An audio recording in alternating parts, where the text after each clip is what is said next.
vous remercie, Monsieur le Président. Mesdames, Messieurs, je vous demande de me porter une attention particulière parce que je porte un message de la coalition des leaders de Yewwi Askan Wi à l'endroit de nos partenaires techniques et financiers, communément appelés les bailleurs de fonds. Mais je voudrais, au préalable, faire un petit rappel historique, c'est nécessaire, certains l'ont déjà fait, sur ce fonds appelé Force Covid, qui a été créé par le président Macky Sall. Vous vous souvenez qu'il avait lancé un appel à l'endroit de toutes les forces vives de la nation et particulièrement de l'opposition. Et c'est au nom de la sécurité nationale à l'époque que Khalifa Sall, qui venait tout juste de sortir de prison, où il a été retenu pendant des années de façon injuste, et allait répondre à l'appel du président de la République. Et il avait alerté. Vous vous souvenez toujours que c'est à l'époque, au nom de la sécurité nationale, que Ousmane Sonko, président du PASTEF, considéré comme l'opposant le plus radical contre Macky Sall et son régime, et allait répondre à cet appel, et il avait alerté. Vous vous souvenez certainement que moi-même j'ai été désigné par le FRN, le Front de Résistance Nationale qui regroupait toute l'opposition à l'époque, pour aller représenter cette opposition au comité de suivi. Mais ayant constaté que le travail n'était pas transparent, j'ai démissionné. Il faut que cela soit rappelé. C'est nécessaire, c'est utile. Parce que des fois, les gens n'ont pas tellement de mémoire, ou les peuples. Qu'est-ce qui s'est passé? Nous n'inventons rien aujourd'hui.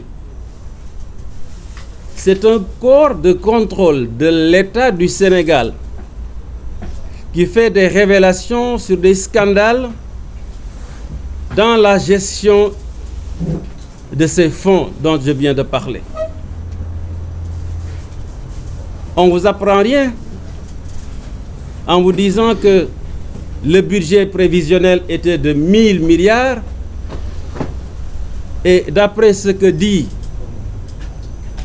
le rapport de la Cour des comptes, 789 milliards 579 ont été mobilisés.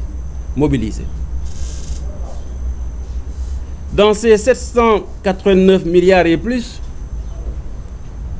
nos partenaires techniques et financiers y ont participé pour 667 milliards 371, soit 84,5% du budget. Chers partenaires au développement, vous avez participé pour 84,5% au budget de Force Covid-19.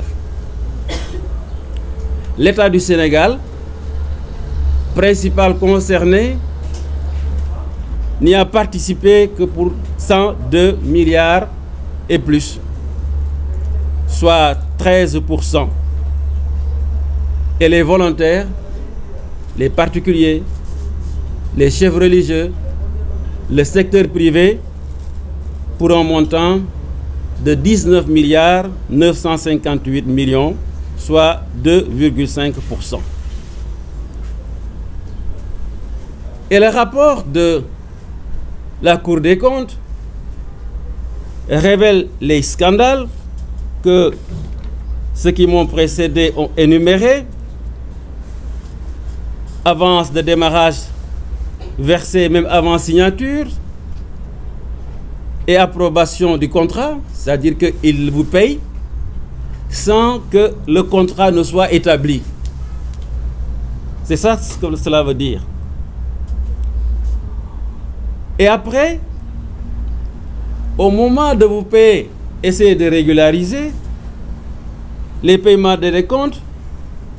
Ils ne déduisent pas les avances qui vous ont été irrégulièrement faites. Ce n'est pas moi qui le dis. Ce n'est pas Ousmane Sonko qui le dit. Ce n'est pas Cheikh Tidiane Youm ni Khalifa Sall qui le dit. C'est la Cour des comptes qui le dit, qui est une institution inventée et créée par Napoléon Bonaparte. Les retraits en espèces, aussi soulignés par le rapport, et chose plus grave, des dépenses sans lien avec la Covid d'un montant de plus de 19 milliards. D'un montant de plus de 19 milliards. Si, ne serait-ce que cette somme, vous l'ajoutez au justificatif boiteux du ministre de l'économie ou ministre des Finances qui est de 6 milliards, vous êtes déjà à 25 milliards de francs CFA.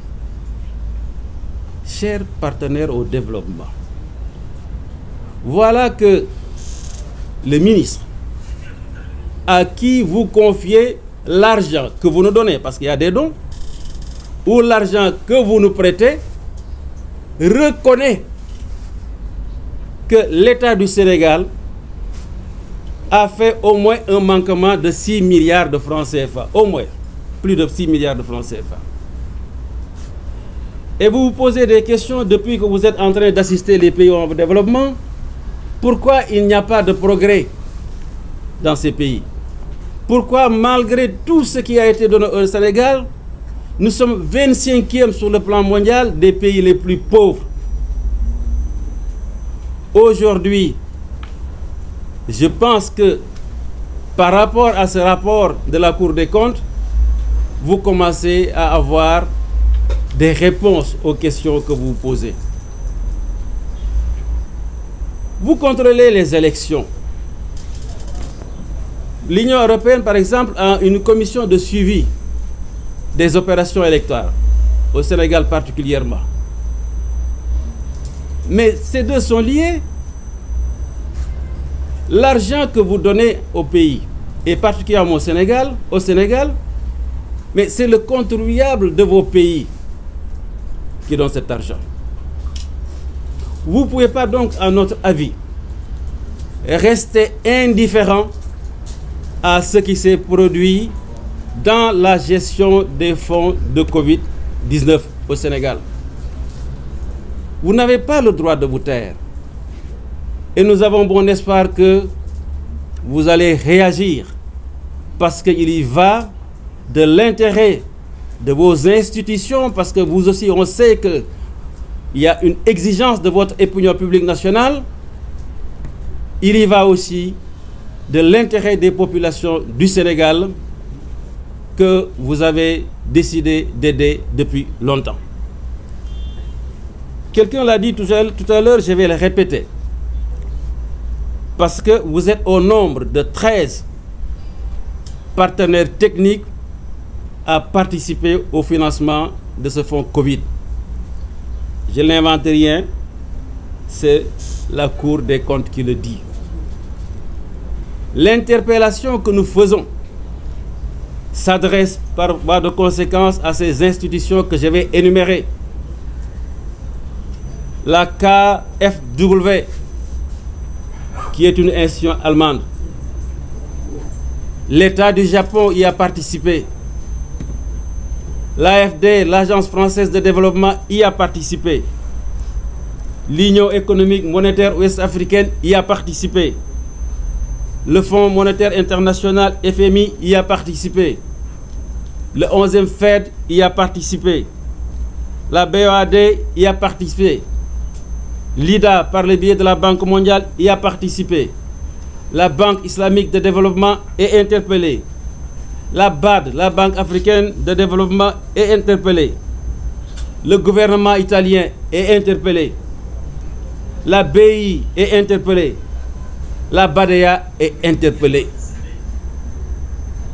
Et particulièrement, le Fonds monétaire international, qui est notre principal partenaire financier et technique, qui a participé pour 38,61%. 38,61%. La Banque mondiale aussi, deuxième partenaire pour ce fonds, qui a participé pour 12,13%. L'Union européenne, qui a participé pour 11,77%. Voilà, chers partenaires au développement, partenaires financiers et techniques, ce qui s'est passé au Sénégal, qui est une chose extrêmement grave. Et vous avez certainement, comme nous, eu les échos de la grande majorité de notre peuple, pour ne pas dire de l'ensemble du peuple sénégalais. Et nous avons bon espoir que vous allez utiliser des mécanismes qui sont à votre disposition dans vos différentes institutions pour répondre à cette interpellation qui n'est pas tout simplement celle de la coalition Yewwi Askan Wi, mais de celle de tout un peuple, le peuple sénégalais. Et après cela, on nous dit, certains soi-disant bien-pensants, adeptes du politiquement correct, qu'on ne devrait pas manifester le 31 décembre. Je dois rappeler que le 31 décembre n'est consacré par aucune constitution, par aucune loi. Ce n'est rien d'autre qu'une tradition qui a été initiée par le général de Gaulle en 1960 et qu'on est en train de faire une pratique. N'existe pratiquement pas dans les pays anglo-saxons. Et c'est ça aussi le malheur de nos pays, particulièrement francophones, c'est la pâle copie des institutions ou de ce qui se passe en Occident, qui ne sont pas conformes à nos réalités. La République. Mais où est la République? Quand le président lui-même, vous vous souvenez pendant ces élections, a daigné recevoir en audience notre mandataire qui est parti avec nos documents officiels, et il semblerait qu'il a été récompensé. Où était la République à l'époque? D'autres l'ont souligné. Où était la République quand on emprisonnait injustement Khalifa Sall? Je cherche la République depuis l'avènement de Macky Sall, je ne la trouve pas. Où était la République quand on montait le complot contre Ousmane Sonko? C'est ça la République? Où est la République quand on arrête de façon injuste des députés sans lever leur immunité parlementaire? Où était la République quand le président lui-même désacralise sa parole en promettant au peuple sénégalais qu'il va réduire son mandat de 7 ans à 5 ans? Où était la République? Où est la République quand le beau-frère lui-même du président de la République ose défier et taxer les magistrats de la Cour des comptes d'opposants cagoulés, encagoulés? C'est ça la République? Moi je la cherche depuis que Macky est là, je ne la vois partout, pas nulle part. Ce que j'ai vu, et retenez bien, c'est la resclanique. Autrement dit, un pays façonné des institutions façonnées et qui constituent une chose pour un clan, rien d'autre. Donc, chers partenaires au développement, partenaires techniques et financiers, comme on le dit, partenaires au développement, nous vous interpellons sur ces scandales de la Cour des comptes. Et nous avons bon espoir que comme vous le faites pour les institutions, vous le ferez aussi pour ces rapports. Ce n'est qu'un service de plus que vous aurez rendu à nos peuples, et ce ne serait aussi qu'un service de plus que vous aurez rendu à votre opinion publique. Aujourd'hui, face à ces scandales, il ne saurait y avoir de précautions diplomatiques. Et le 31 décembre, comme on l'a décidé, on n'acceptera pas qu'au nom d'une république où le chef va s'auto-glorifier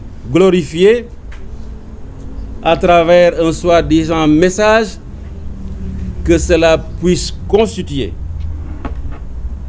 un frein ou un blocage au gémissement de tout un peuple qui a faim, de tout un peuple qui est épris de liberté, de souveraineté. Nous ne l'accepterons pas. Donc, ceux qui croient que le 31 décembre est un jour sacré, détrompez-vous, il n'y a rien de sacré. Ce n'est pas la religion, ce n'est pas la République, c'est une simple copie de ce qui s'est passé ailleurs. Le président peut s'adresser à la nation quand il veut, selon les circonstances. Mais cela ne saurait empêcher que le peuple manifeste sa colère. Cela ne saurait bâillonner l'opposition et il faudrait qu'il le comprenne. Aujourd'hui, il est à Tambacounda en train de, passez-moi l'expression, peigner la girafe. C'est-à-dire qu'il fait des actions qui ne lui apporteront absolument rien parce que le troisième mandat est impossible dans ce pays. Je vous remercie.